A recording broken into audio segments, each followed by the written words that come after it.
missing one. I'll get you one for you.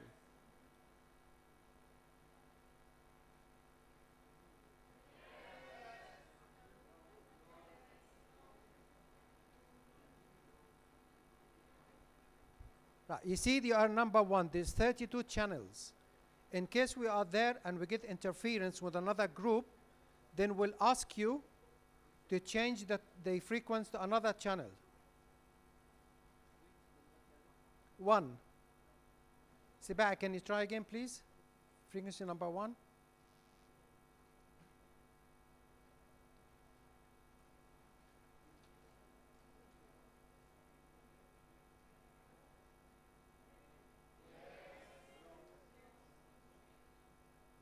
Have you got the batteries on?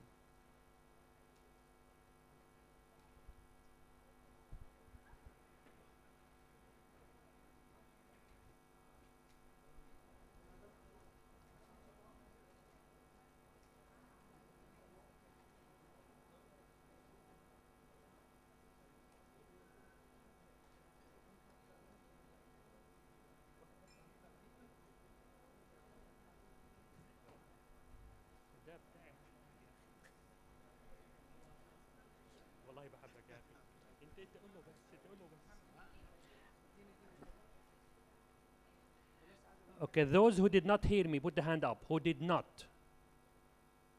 Is it because you didn't have the earpiece or you didn't? Okay. Okay, hand up again, please. Brother Mahmoud, these did not work, so please check them. These three tables here. All of you heard me there, yeah?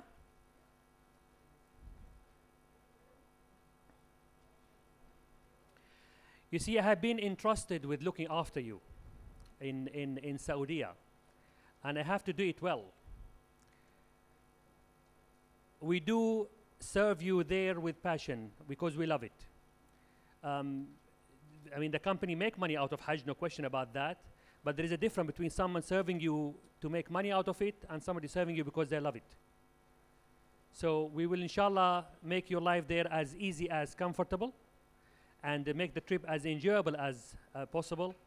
And come back, inshallah, to UK happy both spiritually from doctors' lectures and happy with the arrangement, inshallah.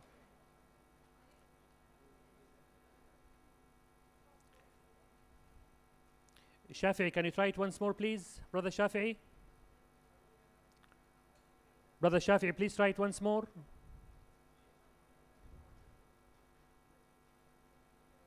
Question? You have a question? 1 minute. We'll give you the time. Yeah.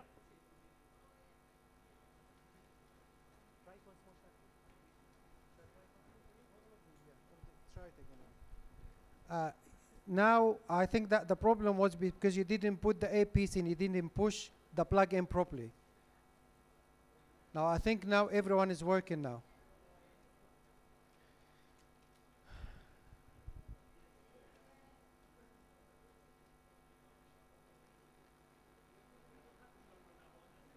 Right. One important item which has just been delivered to you. White card. What is this card? It's the landing card. Was required by the Saudi immigration when you stamp your passport. You need to fill in this card before departure. And in the back of the card, there is 6 stickers. All of them identical with what you call the Hajj ID number. Once you give this to the immigration officer, he will take one of these stickers and stick it to your passport. And that will be your ID card till you leave Saudi Arabia. I would like you to take one of those and keep it safe, even if you take a picture of it in your WhatsApp. Why you need this? If you want to have a SIM card, they will not give you a SIM card unless you have this number when they take your fingerprint. Because once you enter Saudi Arabia, when the immigration officer will take your fingerprint. Once this process is done, is being relayed to every single department in Saudi Arabia, even the service providers for the mobile phones. And this is why they can identify you by this number and fingerprint. So please, before you leave, take this one with you and take one sticker out and keep it safe in case you want to use it to obtain a SIM card. All right? Sorry? Keep it blank. No, just leave it blank. Right, question and answers. Where's the mic? Here he is. One more thing, please. This is property of Afta Tools. We'd like you to give us this back after we come back from Mina in the 12th of the Hajj. If you lose this or damage it, there is a charge for it. So please make sure you give it to us in a working order on the 12th of the Hajj. Right. Now we're going to have question and answers, and we're going to pass this wireless microphone. Now, first question. Mahmoud, switch it on first. Before the question, please, we are missing two head. Which one are you missing? If any of you has more than one of this, please let us know. Okay, that's one. And if anybody has one more with him, because we are missing two, please.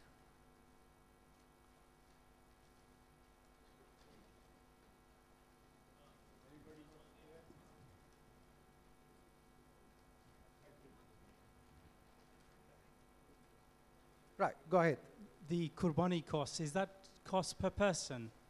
Yes, Qurbani, you don't have to join us to do the Qurbani. There's so many ways for you to get your Qurbani done.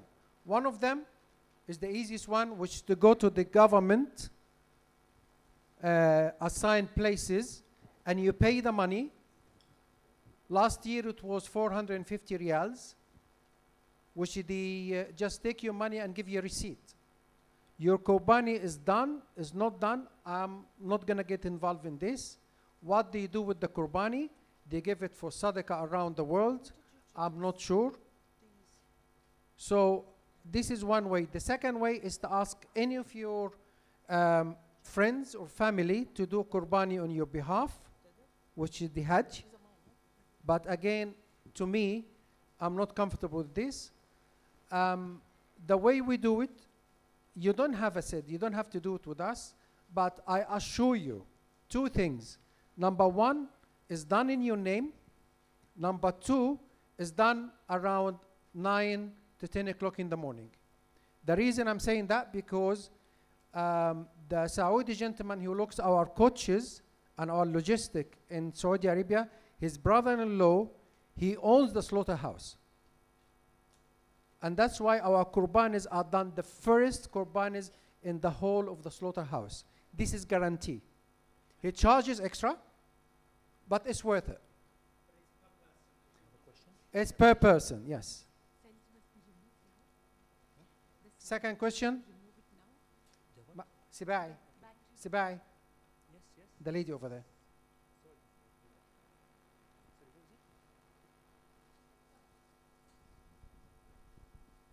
You mentioned in here that we have to wear a bracelet.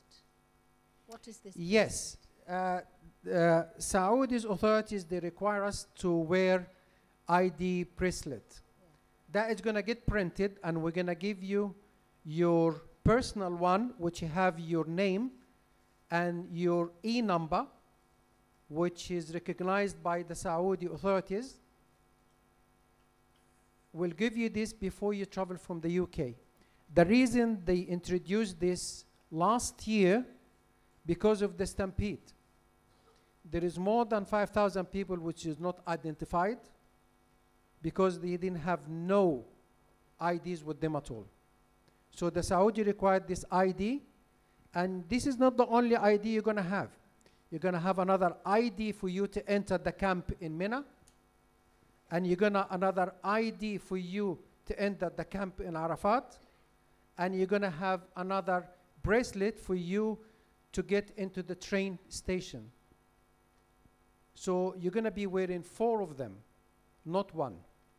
It's going to be very uncomfortable for 4 days, but as soon as you finish, you can take 3 of them out straight away. Assalamu alaikum. Alaikum salam. I've just got this query. You know, after the initial tawaf and the umrah, you come out of ihram. Do you have to give a hadi? Is that wajib? No, the Hajj is 3 types of Hajj, and Dr. Sharkawi will actually explain that to you. Hajj is, as Brother Shafi mentioned, 3 types. We have Hajj Ifrad, just only Hajj without Umrah. We have Hajj Qiran, to do Hajj and Umrah together, wearing the Ihram clothes from the beginning up to the end. And we have the Tamattu Hajj, which we are doing. Both Qiran, Tamattu and the Ifrad, we have to do the Hadi. Qiran, which you will start wearing your Ihram and stay in Ihram up to the end of your trip, this is no Hadi is required. Okay, we are always using the Tamattu, which is according the saying of the scholars, the best among the 3 types of Hajj. Okay, we do the Ihram for Umrah. We finish Umrah, we take off our Ihram clothes, enjoy ourselves with normal life. Then 8th of the Hajj, we go back again for the Ihram clothes until we finish our Hajj. It's clear now? Yes. Yeah, it's just being ignorant about never been to Saudi Arabia before, but about the converter from 3 pin to 2 pins. There are 3 types of 2 pins. One is a flat pin for USA and Canada, and the other one is 2 pin round pins. One is for Europe, which is a thin one, and for Pakistan, it's a bit thicker one. So which 2 pin converters should we buy? You're talking about charging your phone or Correct. yes, Correct. right. The hotels we're staying in, both of them, they have the 3-pin UK type plugs. Just for peace of mind for you, just go to any electric shop which they sell mobile chargers and buy a converter from 3-pin to 2-pin. That's all. No, I'm saying it's 2 pin, yes, but Yeah. there are 3 types of 2 pin converters. No, it's the normal 2-pin, which is European, not American ones. Okay, thank you. It's also available in Saudi if you want to get these pins for 5 riyals or 10 riyals. Yeah. Assalamu alaikum. So for young children, do they allow, what facilities are there? So could you use a wheelchair for a young child who can't walk very long distances, or? Right. Wheelchair, let's go to the wheelchair in general first, and then I'll come to you. People who want to use a wheelchair for their young parents, what they need to do, if they don't take one from the UK, they can buy one from any chemist in Saudi Arabia, and it's around between 80 to 100 pounds. And after they finish, they have the choice, if they bought it from there, is to give it sadaqah in the hotel they're staying in, they leave it there for other people to use it, or bring it back with them. For the gentleman who have a young child with him, he can do the same thing again. People who don't want to buy a wheelchair, they can use the service of which are widely available outside the haram. The Saudi authorities have assigned people for you, which you hire them for around between 250 to 300 riyal, which they have their own wheelchairs and will do tawaf and sa'i for you. And you bring you back to the same spot. Once you come out of the hotel, in the Fairmont Hotel, you'll find them that in the left-hand side on the marbles of the haram and in the right-hand side marble. There's so many of them. But you only use them, the ones who are assigned for the government, not the local people, and you find that they wear in waistcoats in different colors. Right, next question, please. Alaykum salam. Can we request that we stay in Arafat as long as possible and not leave at 4 o'clock, not as early as 4 o'clock? Right. Let me explain something. This is our 15th time to organize Hajj. If we stay after Maghrib and leave after Maghrib to go to Muzdalifah, we're gonna reach there till about 1 o'clock in the morning, between 1 to 3 o'clock in the morning. And you have to take it from me, it's a fact. If we leave our camp 4 o'clock in the afternoon, that means we will not left Arafat, because the trains, they're not gonna leave Arafat till after Maghrib. You can't leave the boundaries of Arafat. So the government would not allow the train itself to leave Arafat, the first train, unless it's after Maghrib. But what are we doing? We try just to join the queue. So hopefully we'll arrive to Muzdalifah around 9 o'clock. But we're not leaving the boundaries of Arafat. The Hajj itself, there is boundaries. There is boundaries of Mina, and we have to be within the boundaries of Mina during the 8th of the Hijjah, 10th of the Hijjah, and 11th of the Hijjah. There is boundaries of Arafat. If we're not within the boundaries of Arafat during the day of Arafah, 9th of the Hijjah, our Hajj is not valid. And there is the boundaries of Muzdalifah as well. And we have to be within the boundaries of Muzdalifah to have our Hajj rituals completed. We are lucky because in Arafat and Muzdalifah we using the train service. And the train service is compulsory, is surrounded by wires and fences, and are within the boundaries, so we don't have to worry about this. Right, next question, please. You know the pebbles for the Jamarat, do they have to be collected from Muzdalifah, or can they be picked up from elsewhere? It's better to collect it from Muzdalifah because it's available there. You don't collect it from Mina. Right, and regarding the pebbles, we are restoring the shaitan.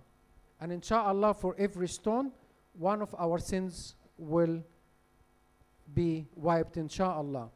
I've seen ladies, they have bags of slippers with them, and they're very angry with shaitan. And they actually, instead of stoning the shaitan with pebbles, they actually threw in slippers. Seriously. You might see one of those.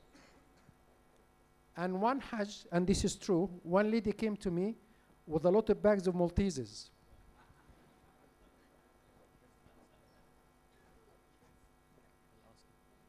And she said, can I use this? And I asked her why. I just want to confirm a point Brother Shafi said about leaving Arafah or leaving Muzdalifah. You want to stay there late. Leaving the tent in Arafah to go to the train, you are still within Arafah itself. But if you stay in the tent until Maghrib, and then you want to leave to go to the train station, you arrive in Muzdalifah next morning, if not after. So we are really taking our spot in the queue to board the train, but you are still within Arafah. However, the trains themselves, even if you board the train early, and it's not the time to leave Arafah yet, the train don't move. So the train will not move from Arafah until sun sets. So those who are on the train, the first lot, maybe an hour before, the train will not move until Arafah time is over. So don't worry about this point at all. So when I asked her, why do you want to do this? She said that I don't want to upset him so much because he might have a revenge on me. This is serious. I'm not joking.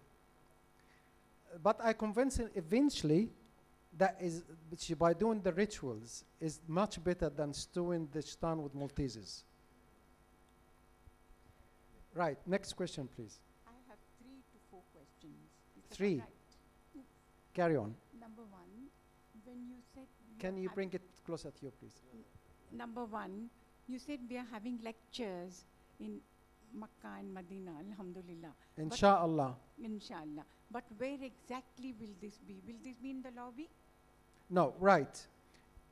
At the moment, there is something called Imarat al-Medina and Imarat Makkah, which is the local authorities for the the Amir, which he is responsible for decisions for Medina, and the same thing in Mecca. There is a lot of securities happening in Saudi Arabia at the moment because of there is a couple of countries which they banned from the Hajj this year, and they are worried from repercussion of this ban. And they don't want people as well to make gatherings and meetings and to say things against the Saudis or to make a rift between the Hujjaj. We are trying our best to get in Medina first. If we get the sanction, then we'll have the meeting in the hotel itself, in the dining room between us and Maghrib. This is in Medina, and we're going to have a daily lecture, inshallah. In Mecca, I had a very long meeting with the Fairmont Hotel manager, and he wouldn't budge. He said that if you give me the authorization, I will give you the meeting room, not even in the restaurant. I'll give you the meeting room. Of course, they charge for it, but it's, I mean, I'm not worried about the charges as long as I get my meeting done on the 6th and the 7th of the Hajj. It's very important to me. So it's going to be, the first one is going to be in Medina in the restaurants. You're going to have a section there. And the second one is going to be in a meeting room in Mecca. One other thing I'm trying to confirm, which is 90% confirmed. Please hear me out in this. The dining rooms are very busy in Hajj time. Inshallah, I will get it confirmed with the hotel that our dinner will be between Maghrib and Isha for our group and another group only. It's going to be 2 groups only allowed to do this in the restaurant between Maghrib and Isha. If any of you miss this or will stay in the haram, he can come and join the dining room anytime. But if you'd like privacy or you like to make sure you have a seat with your family on the same table, then in Medina, not in Mecca, in Medina, we'll have it between Maghrib and Isha. But again, early dinner is advisable as well. Right, second question. Actually, we are proceeding to Mina on inshallah 8th Zil Hajj morning. Inshallah. So do we wear the ihram 7th night or 8th morning? It is irrespective. No, you wear it in the 8th in the morning, right? And then we'll take the coaches to go to Mina, inshallah. Okay. It's unnecessary for you to wear it in the 7th because the Prophet ﷺ, he didn't do that. Right. Next, third question. Yeah, the third question is actually. Can you bring it closer to your mouth? Hazrat Sallallahu Alaihi Wasallam left Muzdalifah after the Fajr Salah. So Left Muzdalifah after Fajr, yes? So are we going to do the same or we are going to do Fajr Salah? No, inshallah, we'll do the same. We stay the night in Muzdalifah, and after, inshallah, pray Fajr, and then we'll go to the train station. So there are no coaches, there are only train stations. Yes, our plans is to go from Mina to Arafat by train, and from Arafat to Muzdalifah by train, and Muzdalifah back to Mina by train. Inshallah. Okay. Now, so we don't fast. Fifth question. So we don't fast on 7th, 8th, and 9th Zul Hajjah. No, the okay. Your area. Yes, sister, please. Say again the question, please. No. I just asked, do we fast Som on 7th, 8th, and 9th Zul Hajjah while we are on Hajj? We don't fast during the Hajj unless if we are unable to do the hadi, the qurbani, we can't afford the qurbani, then we should fast 3 days there and 7 days when we come back. But as long as we are doing the qurbani, there is no fast because it is very hard time there and you have to do a lot of stuff. So you can't gather between the mashaqqa, the hardship of Hajj and fasting at the same time. Okay? Okay, just two things I want to reiterate on. If you need wheelchairs Yeah, for yeah. whatever reason, speak to the staff, please. Dina or Iman, they could arrange that for you. Exactly, And just if they are As out. far as the timing Yeah. and the location of functions when we are there, whatever on the itinerary is just provisional, as I said. That will be reconfirmed again there. So again, when we are there, Medina will tell you we meet at this time in this place. I don't want you from this minute, to start worrying about it. I want you from now to just relax, know that your arrangement's been done, visa issued, and now just preparing yourself. And once we are there, we take it day by day.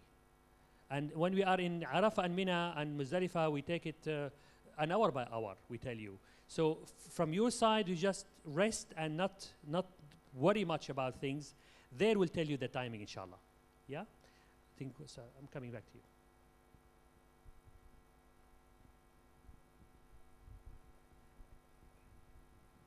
Assalamu alaikum. Alaikum salam. Will you be providing any of the lectures in Urdu?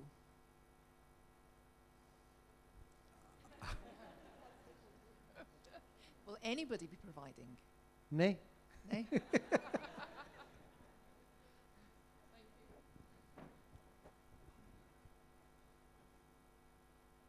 Having said that, if that is really important to you, I will see any of my other friends organizers if they have another sheikh. The reason we have only one imam with us, and this is very important, the conflict between the opinions. Alhamdulillah, we are Muslims as in the 21st century. If you have 3 imams in these rooms, they will convince you to become a Christian. Everyone have a different opinion.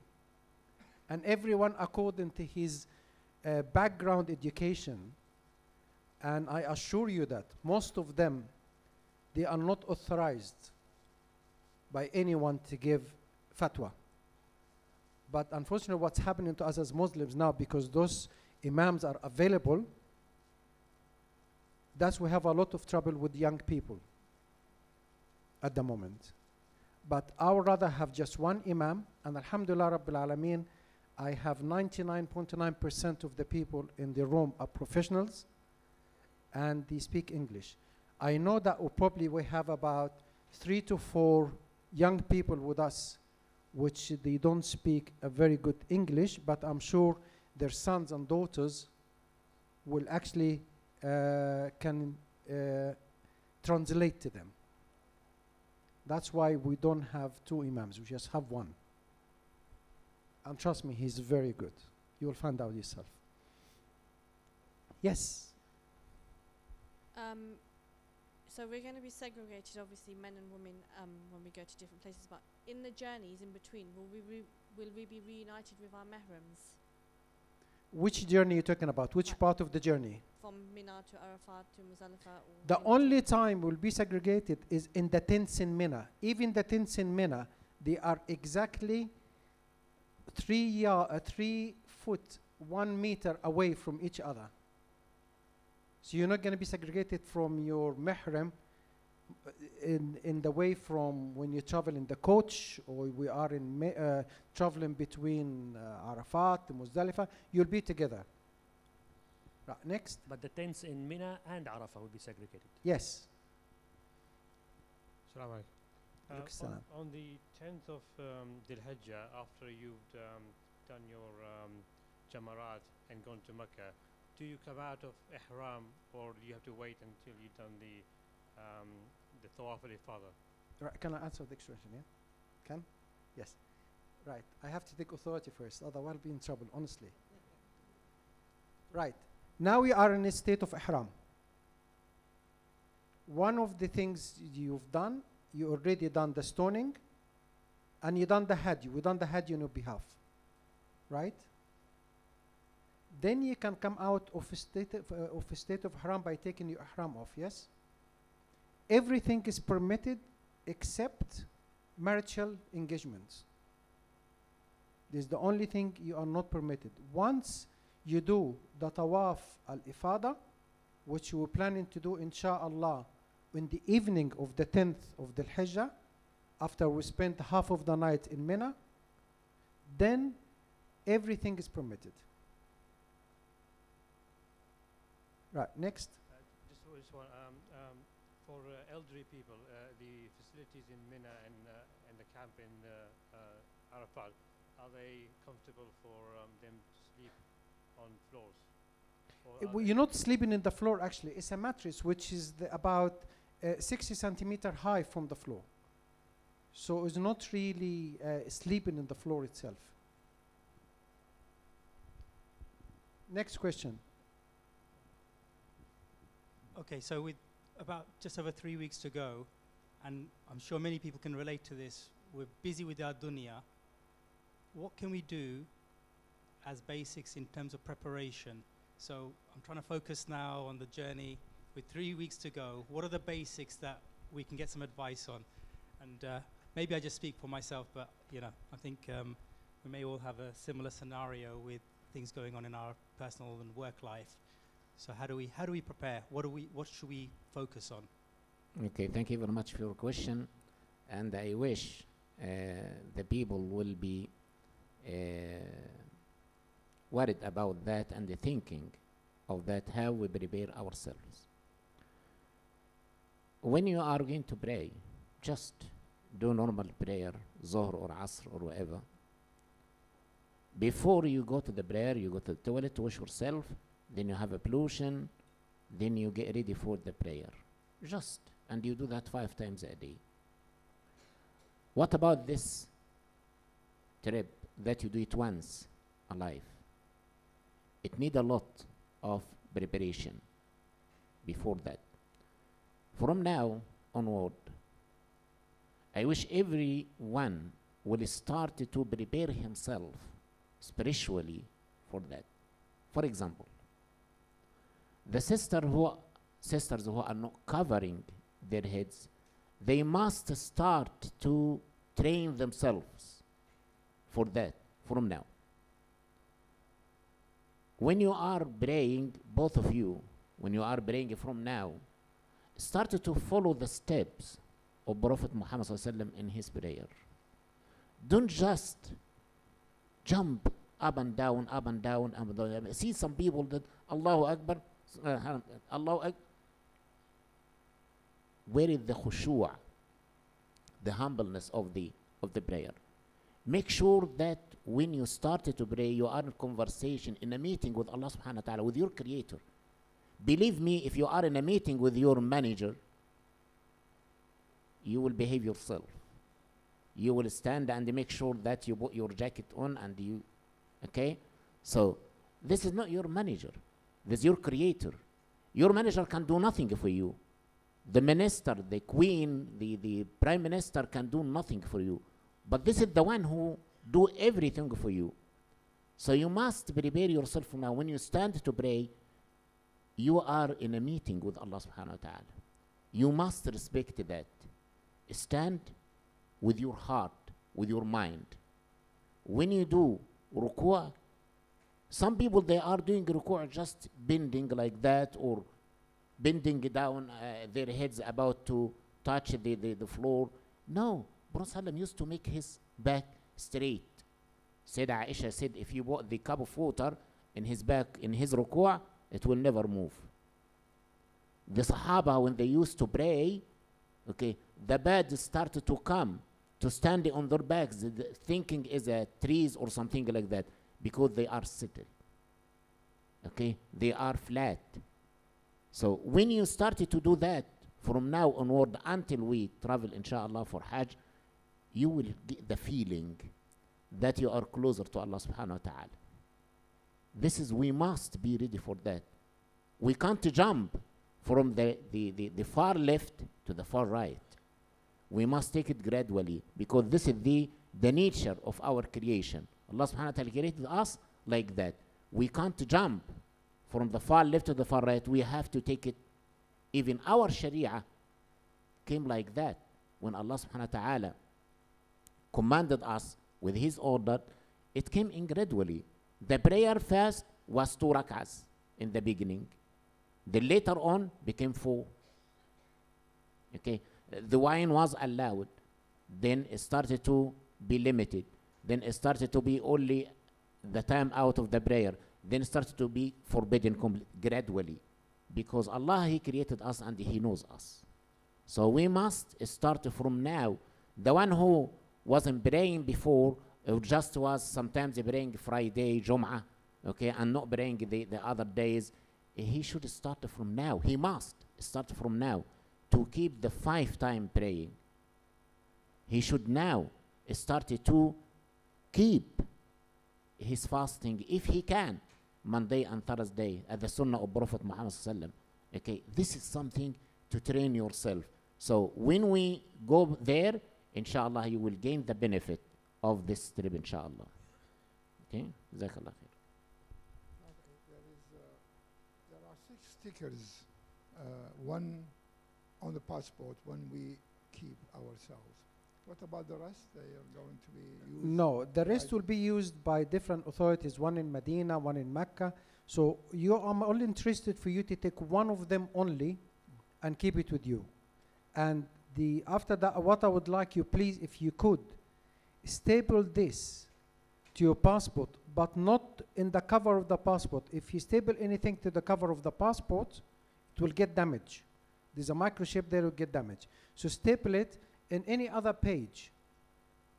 Staple it in this, and what's going to happen, the gentleman is going to take 1 stickers only, and is put it in the passport, and leave the rest for other authorities in Medina and Mecca to use the rest of the stickers. And then they will take 1 half and leave another half. There's 2 halves. No, just fill both of them, Yeah. and the authorities will take one of them only. They will take you can staple the one which is the departure. Don't staple the arrival. Staple the departure one, not the arrival one.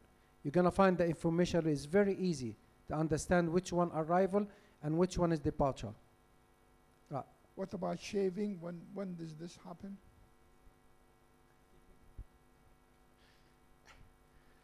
Inshallah, when we do our Umrah, soon we do the Tawaf and the Sa'i.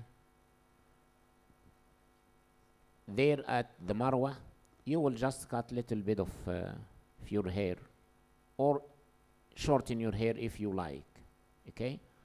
Then after Hajj, inshallah, we come back to Ihram again, and after Hajj, then on the day of 10th of the Hijjah, after the Qurbani to be done, okay, you will shave your head, inshallah. When you hear they give you the information that the Qurbani has been done, then you can shave your head, inshallah. Okay, so shaving, of course, only for the men.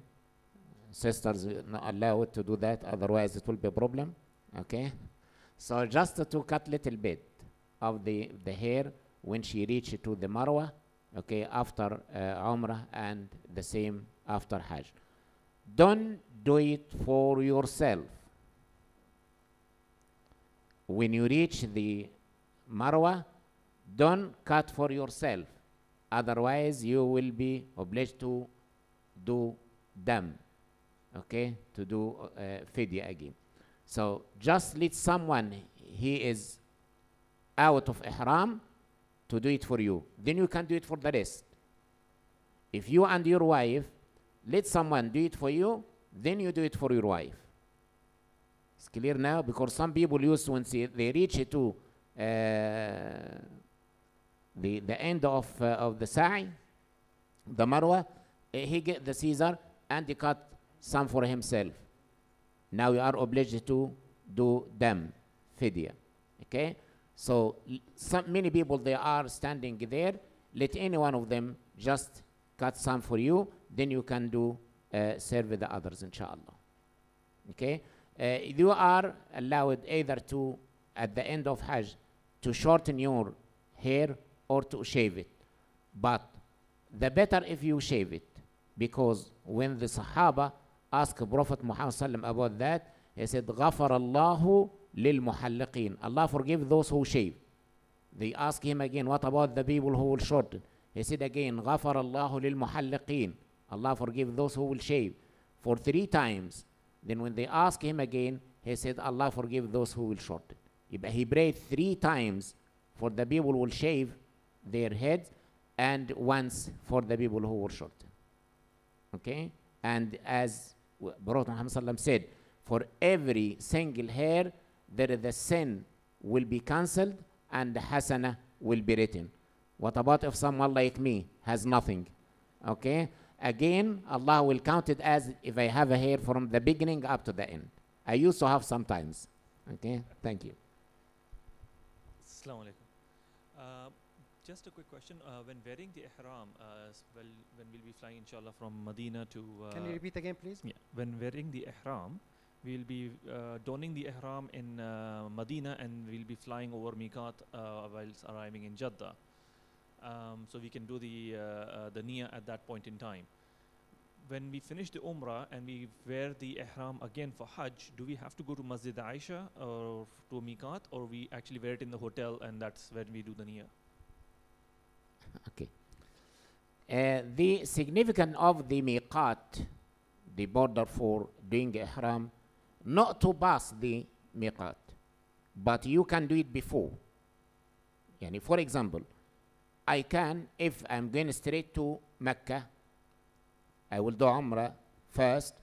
I can do the ihram from the Heathrow airport, but I can't cross the miqat without wearing ihram. So at Medina, we will do the ihram in our hotels, and we will pray the 2 rak'ahs. Okay. If we are moving, for example, after Zuhr time, we will pray Zuhr and do the ihram, pray the 2 rak'ahs, as I mentioned, Al-Fatiha and Qul Ya Al-Kafirun, and the Al-Fatiha and Qul Huwa Allahu Ahad, and we make you can make the intention there, or you can make the intention by crossing the border place. Okay, so this is you are free. When we go to Mecca, inshallah, and we done our Umrah, and we will both the ihram again for Hajj, you can do it from the hotel. There is no need for you to go to the Aisha Mosque. Okay, Jazakallah. Assalamu alaikum. I want to find out, while we are in Mina, will it be possible to read or to go to Masjid al-Khaif? Right. Masjid al-Khaif. Anyone knows what so special about Masjid al-Khaif? 70 prophets, peace be upon Well them, done. prayed with the Prophet Well done. ﷺ there. So it would be nice for us also to be able to do that while Right. we're there. While you are in Mina, there's 3 million people there. Okay. From the 6th of the Hajj, Masjid al-Khaif is full of people sleeping there, which they don't have tents in Mina. Because most of them are the workers who works in Saudi Arabia and would like to perform Hajj, because it's air conditioned and it's not directly in the sun. It will take you from our camp to Masjid al-Khaif walking, although the distance probably is about less than half a mile, about 3 hours. But once you reach there, you will not even be able to go through the doors, because just full of people, men's section or women's section. But inshallah, if you go to Umrah, then you can go and right. Okay. One more question. When we go into the Haram, and especially when we're going to do our Umrah, do we do Tahiyatul Masjid, or do we start off with the Tawaf? Is that the first thing you do, the Tawaf, or do you do the Tahiyatul Masjid, the 2 nafals? Right. When you arrive to Mecca, what is the greeting of Al-Kaaba? The Tawaf. Exactly, So Tawaf. so Thank you very much. I have very knowledgeable people here, mashallah. That is the greeting of the Kaaba. That's why it's called greeting Tawaf. Okay. And just one more question. During Safa and Marwa, the Prophet ﷺ read the 4th kalma at Safa when he started. And do we do that at Safa and Marwa each time that we get there? Do we read the kalma?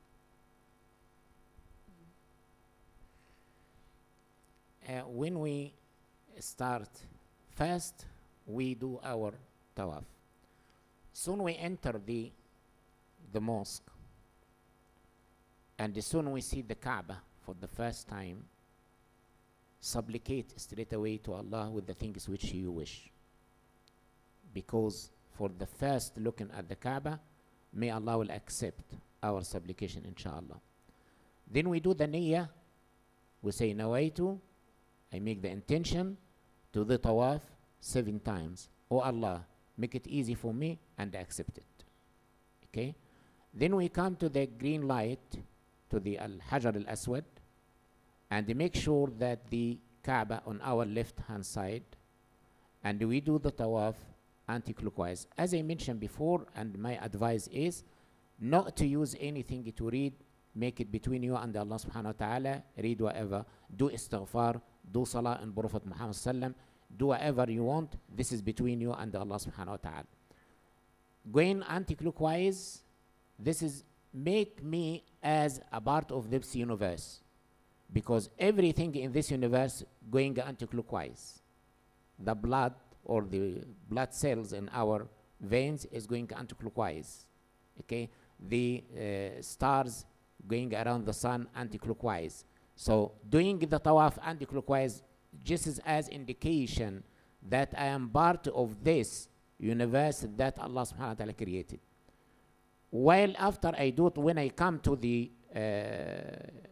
Yamani corner, okay, I say ربنا آتنا في الدنيا حسنة وفي الآخرة حسنة وقنا عذاب النار.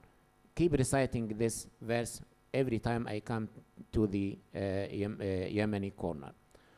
When you come to the black stone corner, okay, please don't try even, don't push the people. Just when you are saying there is something in the black stone is registering every names and everyone who just say salam to Al-Hajar al-Aswad is enough. Some people, they are trying to harm themselves and harm the others to reach. When Umar ibn al-Khattab radiallahu anhu tried to do that once in the time of Prophet Muhammad, Prophet Muhammad stopped him and said, don't push the people. You are a strong man. Don't push the others to reach the black stone. Just say, Bismillah, Allahu Akbar. Okay. After you finish tawaf, okay, this is tawaf al-Qudum, the first tawaf you will do for Umrah. Then you go to the Zamzam water to drink some and put some in your body and say whatever supplication you would like to do. Then from Zamzam to As-Safa. When you stand by As-Safa, if you look back, you will see at the Kaaba. Okay? You will start to say, إن الصفا والمروة من شعائر الله فمن حج البيت أو اعتمر فلا جناح عليه أن يطوف بهما ومن تطوع خيرا فإن الله شاكر عليم. And say, make again the intention that you are doing the sa'i between Safa and the Marwa 7 times. Oh Allah, make it easy and accept it. Okay? So you will not say that every time. You will say it in the beginning of the sa'i. Yes. And the 2 rak'ahs, Jazakallah khair. I forgot to say the 2 rak'ahs in Maqam Ibrahim. Maqam Ibrahim, by the way, some people, they straight away, when they finish the tawaf, straight away they stop and they start to pray. Then the people will crash them and who are doing the tawaf. Maqam Ibrahim started from the door of the Kaaba up to the end of the mosque. So you must move away from the people who are doing the tawaf and do the 2 rak'ahs. And as we mentioned again with Qul Ya Ayyuhal Kafirun and Qul Huwallahu Ahad. Then you go to As-Safa, you will do this intention in the first time. When you go to Al-Marwa, you say nothing. Okay? And you do that from Safa to Marwa once. From Marwa to Safa, the second. Like that. You will start with the Safa and end with the Marwa. And this is how As-Sayyidah Hajar alayha salam, she done the hair sa'i. She started because Ismail alayhi salam was in this place and she is facing this way and the Safa was on the right hand side. So she started with the right hand side and gone to Safa. Then from Safa to Marwa, like that 7 times, and we are imitating and following the steps of Hajar alayhi salam as just something to remember Ibrahim alayhi salam and his family, as we remember him every time in our prayer. Okay? Another question? Assalamu alaikum. On the 10th day, there's a lot of traveling to and from Mina and back to Makkah. I was just wondering, considering your concerns and the logistics of moving such a large group from one place to the other, is it a possibility or an option to have maybe a snack box in the morning rather than going back for breakfast and lunch, just to stay in the tent and only go back to Makkah for once in the evening? Right. You're talking about meal plans. Is that what you're worried about? Right. On the 8th of the Hajj, we'll have lunch and dinner in the camp. It's an open buffet. Yes. On the 9th of the Hajj, we'll give you a snack box in the morning in Arafat, and then we'll have lunch in Arafat, and we'll give you another snack box to take with you to Muzdalifah. On the 10th of the Hajj, you'll have breakfast and lunch in the hotel. Inshallah, we'll reach you in time for breakfast.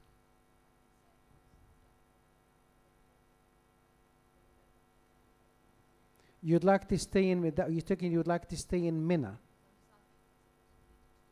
You can stay in Mina, but I don't have arrangements with the catering firm to give to give my Hajjis breakfast and lunch on the 10th, because it's available in the hotel. Having said that, people just go outside. There is supermarkets outside if they like to stay, and they give them something there. But I would strongly advise you to be part of the group. I think sister's concern is about the time scale. But it is much better for you to come back to hotel, because you would have been without a shower, without a bathroom, without a bit of change for over about 36 hours. So that trip to Mecca after Jamarat on the day of Mina, the first day, will do you lots of good. Will make you rest a bit, change, have you shower after we tell you Qurbani is done, have your meal there, because the meal is not only concern of yours. I understand your question. Your question is about logistic more than meal. But to be in the hotel in that morning, much better for you, 100%. Obviously, Shafi'i and myself, alhamdulillah, I've done it quite a few times. And what we do for you is what is best for you. You might find it, I know it's rush, lots of people, but still people are moving. Our coach will be waiting for us. We have enough time to go to hotel, refresh. You might not have enough time to go to Haram to do your wajibat, but you have time to rest and come back to Mina fresh to do more ibadah there. Next question. One more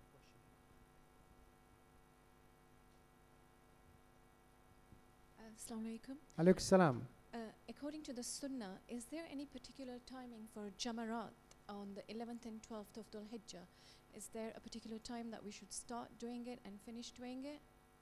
Right, this is a very wide area, and I think that the Sheikh is the best one to explain, because I would like to interfere for 1 second.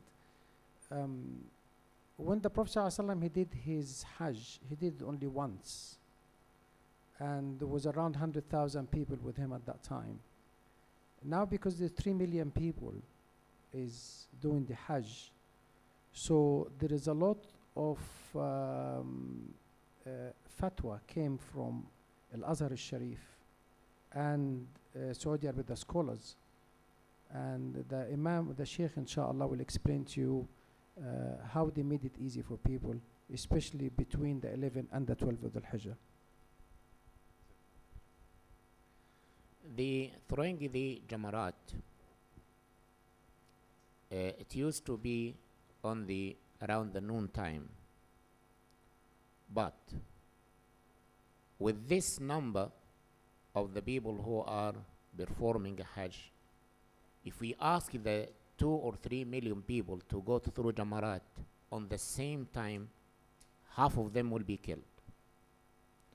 And our Prophet Muhammad ﷺ said, the blood of the Muslim is more sacred than the Kaaba itself.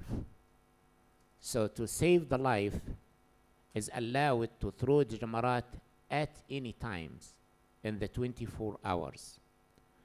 I used to do that long time before they issue the fatwa. Okay, according to my study, that the aim is to make it easy.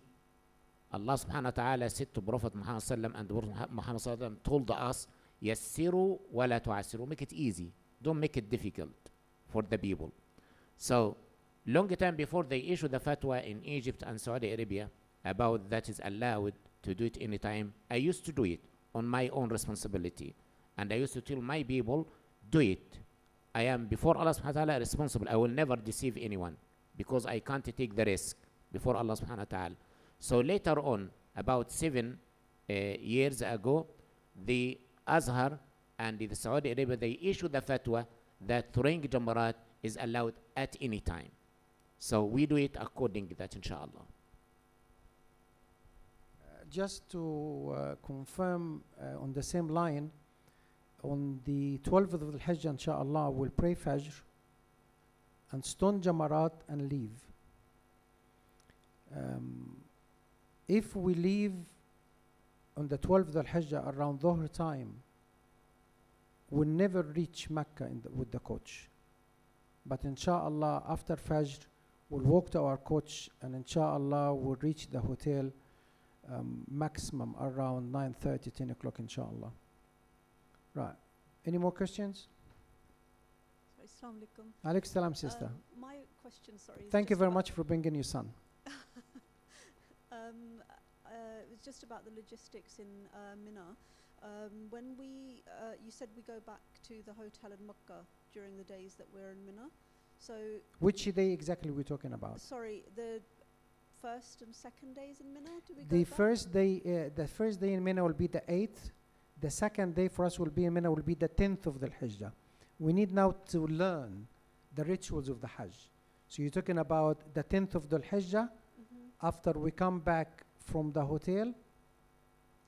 Yeah, I'm asking about when we're actually staying in the tents overnight in Mina. On the 8th or on the 11th? Yeah, sort of further in. 11th. الله أكبر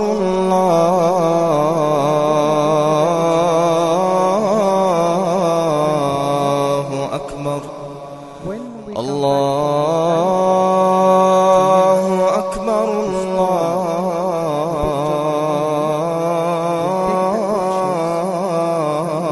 الله أكبر أشهد أن لا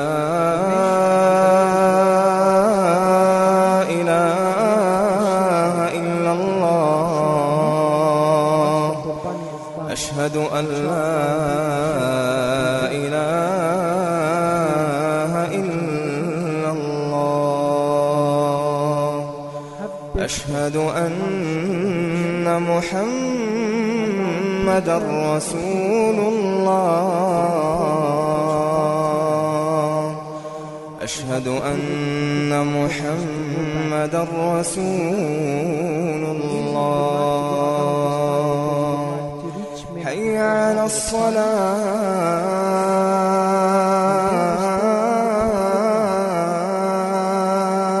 الصلاة حي على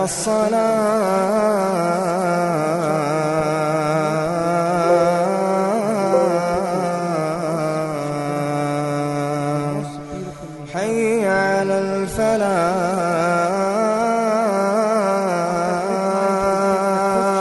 الفلاح حي على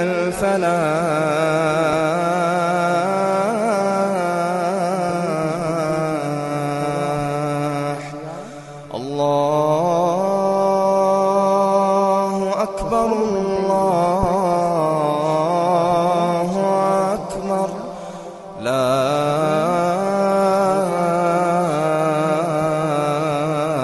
إله إلا الله.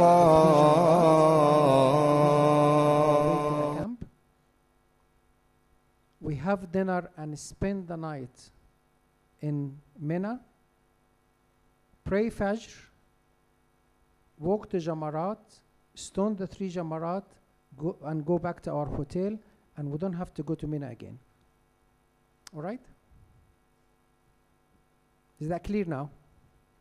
Not very clear. No. Tell me again what you don't understand. I'll explain.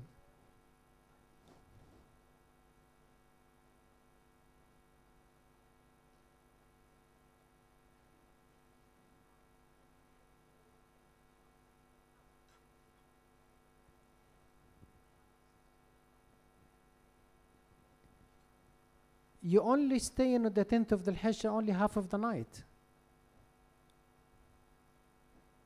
And the 11th of the Hajj, you see, we have to be very close to Sunnah. You're doing Hajj after all. So we have to be very close to Sunnah. And for us, by going to Mecca on the 10th of the Hajj, we're actually still doing Ibadah because we're doing Tawaf al-Ziyarah, Tawaf al-Ifada. And the 11th of Hajj, we're staying in Mina. We're going there to complete the rituals, not for the comforts. Let me give you the exact timing when we are there. 8th of Hajj from about 12 o'clock until Fajr, that's before Arafah.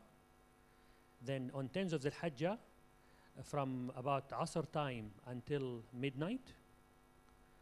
On the 12th of Hajj from about Asr time until after Fajr. And that's it.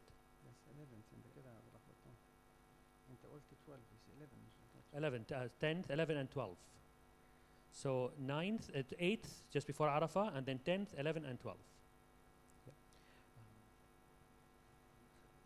Right. One more question, and that's it. Right. The lady over there.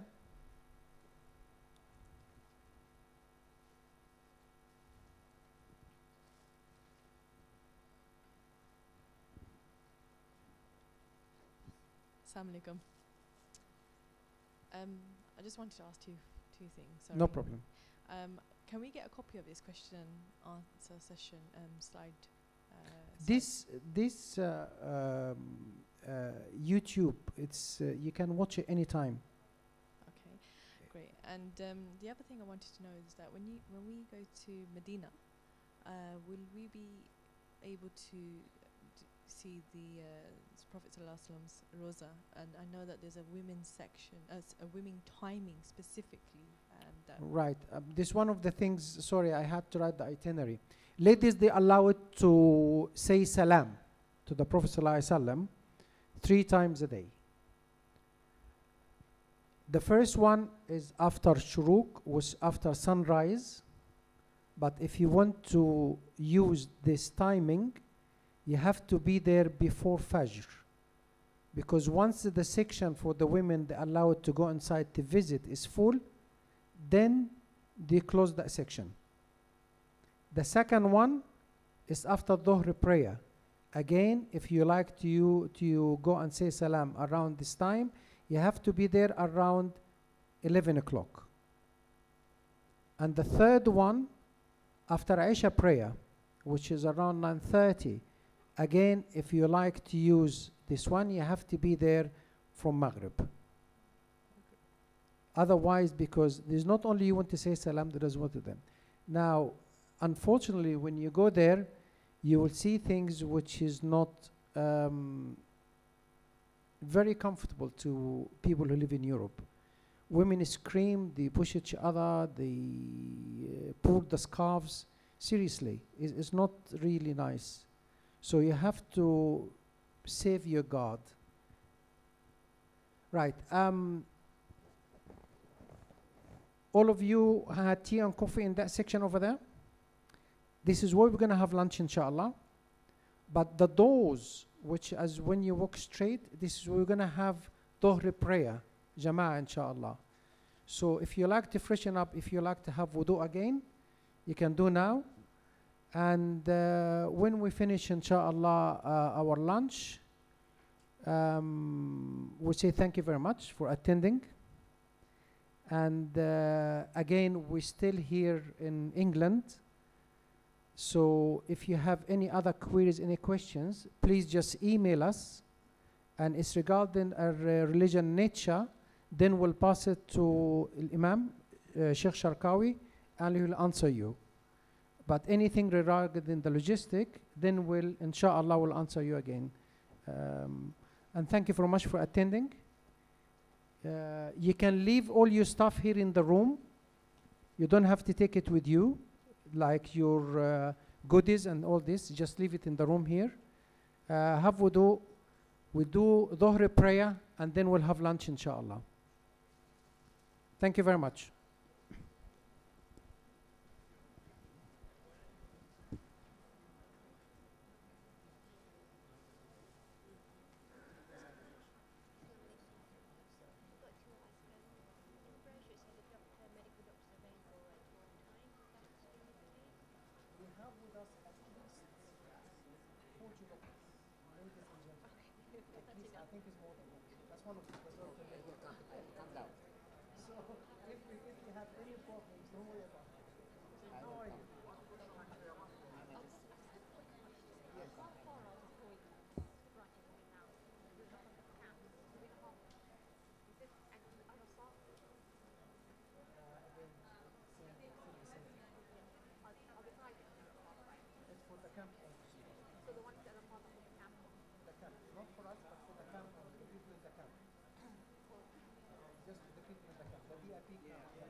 Same thing.